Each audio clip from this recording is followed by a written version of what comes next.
भवबंधु। अंतिम तीर्थेश वर्धमान स्वामी के शासन काल में विराजे आचार्य भगवान विशुद्ध सागर जी के रत्नात्रय की छांव में बैठकर हम सभी माँ जिनवाणी का रसपान कर रहे। यही रसपान हमें मोक्ष का सोपान दिलाएगा। भवबंधो, आचार्य भगवान कुलभद्र स्वामी सार समुच्चय ग्रंथ में तत्व की गवेषणा करते हुए आचार्य विशुद्ध सागर जी समझा रहे हैं। वे कह रहे हैं कि ज्ञान के समान सुख नहीं है। नास्ति काम समो व्याधि, नास्ति मोहे समो रिपु, नास्ति क्रोध समो वहनिर, नास्ति ज्ञान समम सुखम। काम वासना के समान कोई रोग नहीं है और मोह के समान कोई शत्रु नहीं है, क्रोध के समान कोई अग्नि नहीं है और ज्ञान के समान कोई सुख नहीं है। यदि सुख चाहिए तो ज्ञान की प्राप्ति करना है। सच्चा सुख तो ज्ञान में है, लेकिन मात्र ज्ञान में ही नहीं, ज्ञान तो है, यदि चारित्र्य के साथ ज्ञान है तो सच्चा ज्ञान है। वो सच्चा सुख को प्रदान करने वाला है और सच्चे स्थान पर पहुंचाने वाला है। यदि ज्ञानी तो बहुत हैं, लेकिन सम्यक ज्ञानी नहीं है। चारित्र्य के साथ जो ज्ञान होता है वो सम्यक ज्ञान कहलाता है।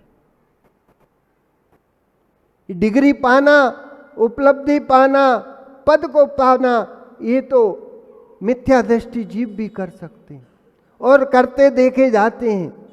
लेकिन सच्चे मायने में जो चारित्र्य के साथ ज्ञान प्राप्त करता है वही सच्चा ज्ञानी। यही बात को आगे कहते हैं, वस्तु व्यवस्थित है, इस व्यवस्था को कोई अव्यवस्थित करने की सामर्थ्य नहीं रखता। और द्रव्य का द्रव्यत्व स्वभाव है, द्रव्य का परिणम स्वभाव है। जो परिणमशीलता है, द्रव्यणशील है, उसका नाम द्रव्य है, उसका नाम द्रव्य है। यथा स्वम पर्याय दूर्यन्ते द्रव्यन्ति वा तानि इति द्रव्याणि। ये सर्वार्थ सिद्धि में लिखा है, जिसमें होता है जो है उसका नाम द्रव्य है। जिसमें होता है और जो है उसका नाम द्रव्य है। आत्मा को परमात्मा को जो लोग स्पर्श कर रहे हैं, ये पर्याय की भूमिका है। सबसे पहले परमात्मा व आत्मा की व्याख्या की है, परमात्मा की, फिर आत्मा की व्याख्या की आवश्यकता नहीं है। सबसे पहले आत्मा को द्रव्य स्वीकारने की आवश्यकता है कि आत्मा, परमात्मा और आत्मा को द्रव्य स्वीकारो। इसके बाद फिर जितने रसायन शास्त्री हैं वे विवेक के साथ सुने। जैन तत्व को लोगों ने संप्रदाय समझ लिया है, जबकि जैन दर्शन संप्रदाय नहीं, ये वस्तु व्यवस्था की व्याख्या करने वाला दर्शन है।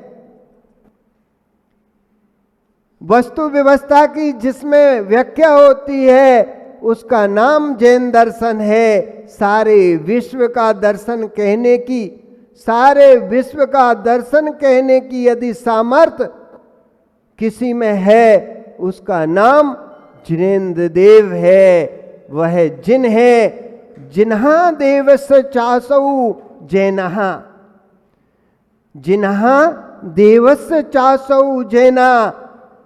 जिन देव, जिन है देव, जिसके नाम है वो जैन है। जिन है देव जिसके, उसका नाम जैन है। तुम्हारे जैन कौन है? तुम्हारे देव कौन है? तुम किसके आगे अपनी जैन लगाते हो? किसकी वजह से लगाते हो?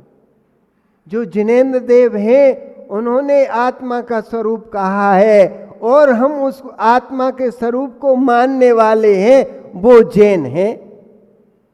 हमारी जाति जैन नहीं है। हमारी जाति तो जायसवाल है, लेकिन हम जिन धर्म को मानने वाले हैं इसलिए हम जैन हैं।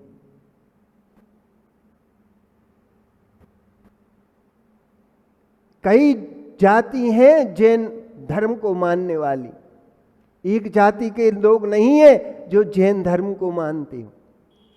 84 जातियां हैं और सब जातियों की अलग अलग विशेषता है। कभी आचार्य श्री आए तो अपनी जाति की उत्पत्ति कहां से हुई, और तुम्हारे यहां पटिया आते हैं क्या? पटिया नहीं जानते आप? जो जाति का लेखा जोखा रखते हैं, जागा उनके पास रहती है। हर जाति के, हर समाज की, हर लेखा जोखा यदि मिलेगा तो जागा के पास मिलेगा। वो तुम्हारे कुल की, तुम्हारी जाति की कितनी पीढ़ी हो गई, तुम्हारे जाति पीढ़ी के, वैसे तो तुम्हें तुम्हारे बब्बा के बब्बा कौन थे तुम्हें पता ही नहीं है, लेकिन एक जाति जो है वो उनका व्यापार भी है। जागा, पटिया उनको कहते हैं। वो तुम्हारे लेखा जोखा लिख के रह जाते परंपरा से, और वो आके तुम्हें सुनाते हैं और तुमसे दान दक्षिणा ले जाते हैं। पहले तो बहुत आते थे, अब क्या पता आते हैं कि नहीं। तो तुम्हें तुम्हारे वंश की उत्पत्ति कहाँ से हुई, तुम्हारे वंशज कहाँ रहे, फिर चीपी टोला में आके कहाँ से बसे, ये सब जानकारी वो देते हैं और उनके पास पूरा इतिहास रहता है। तुम्हें भी अपनी एक कॉपी बनाना, ऐसी बनाना चाहिए जिसमें हमारी वंश का इतिहास लिखा जाए। हमारे देव शास्त्र गुरु, आज हम महावीर के वंशज हैं, तुम हमारी मुद्रा देख के नमस्कार कर रहे हो, तुम्हें क्या पता? अरे एक बेटे को यदि माँ दिखाती है, माँ बताती है कि जो तुम्हारे पिता है, तो बेटा उनको पिता कहना स्वीकार करता है। उसको किसने बताया? माँ ने बताया। हमारी जिनवाणी माँ ने हमें बताया कि ये तीर्थंकर है, ये महावीर है, ये मुनि राज है, हम उनको मानते हैं। तो हम उस जिनवाणी का मानेंगे कि नहीं मानेंगे? ये भी एक परंपरा है जिसका निर्वाह तुम आज यहाँ बैठ के कर रहे हो। यही तो सिद्धत्व की प्राप्ति कराएगा, यही तो तुम्हें इस संसार से, जन्म मरण से छुटकारा दिलाएगा। ये वस्तु व्यवस्था है कि जिसमें व्याख्या होती है वही जैन है। तत्व, पदार्थ, द्रव्य तीनों की संज्ञा एक ही है, लेकिन स्वभाव एक नहीं है। तीनों की संज्ञा एक है, तीनों एक द्रव्य की संज्ञा है, तीनों एक द्रव्य की संज्ञा है, एक पदार्थ की संज्ञा है, पर एकत्व भूत नहीं है।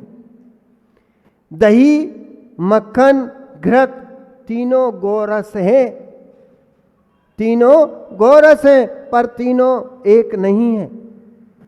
यदि तुम्हें पूड़ी खाना है तो घृत में तलना पड़ेगी। तुम कहो कि हम दूध में तल लें, नहीं तल पाओगे। ऐसे यदि आपको मोक्ष पाना है तो इस पर्याय से मोक्ष नहीं मिलेगा, तुम्हें दिगंबरत्व धारण करना पड़ेगा, देव शास्त्र गुरु की चरण निष्ठा में जाना पड़ेगा और जिन मुद्रा को धारण करना पड़ेगा, 22 परिश्रम सहन करने पड़ेंगे, तब तुम्हें मोक्ष की प्राप्ति होगी। और जो ज्ञानी है वो कह रहे हैं नहीं, हम तो गद्दी पर ही बैठकर मोक्ष चले जाएंगे। उनके दादा परदादा उतारे आए, वो मोक्ष पा नहीं सकते। हाँ, नरक जरूर जा सकते हैं,